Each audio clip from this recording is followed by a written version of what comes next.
In today's tutorial, we are going to dive deep into two powerful Excel functions, INT and TRUNC functions. This function can help you work with number more effectively and efficiently.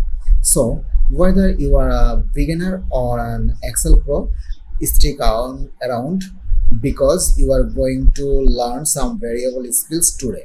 So, let's get started. Well, begin with the int functions.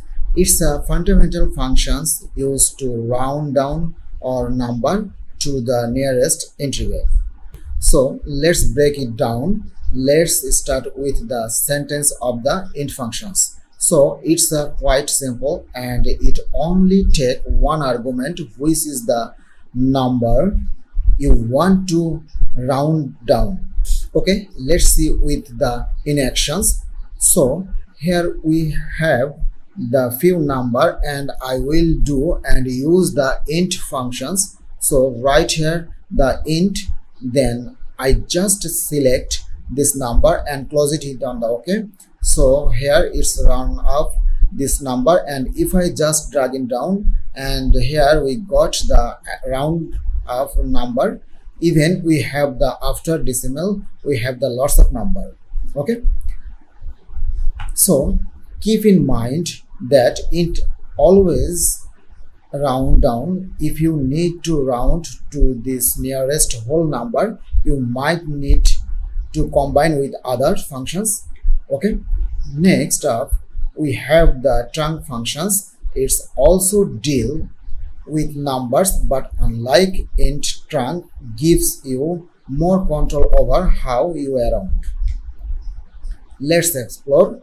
Let's start with the sentence of the TRUNC functions. And TRUNC functions, its sentence is similar to int functions.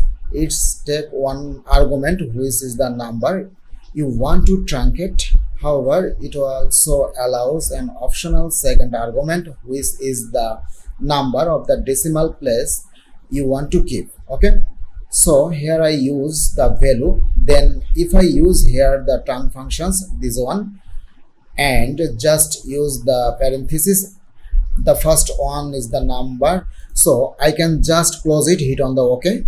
So here I got it. Now if you want to just move it or just use the number of digit, and I want to use like the 2, hit on the OK, and here we got it. After 2 decimal we have the 2 number, or you can just drag it down and it will affect in the rest of the data according to your TRUNC functions. Okay, so the TRUNC function is incredibly versatile because you can choose how many decimal place to keep, and if you omit the second argument, it behaves like int and rounds down to the nearest whole number. Okay, so this is int function and TRUNC functions. So thanks for watching, and I will see you in the next video.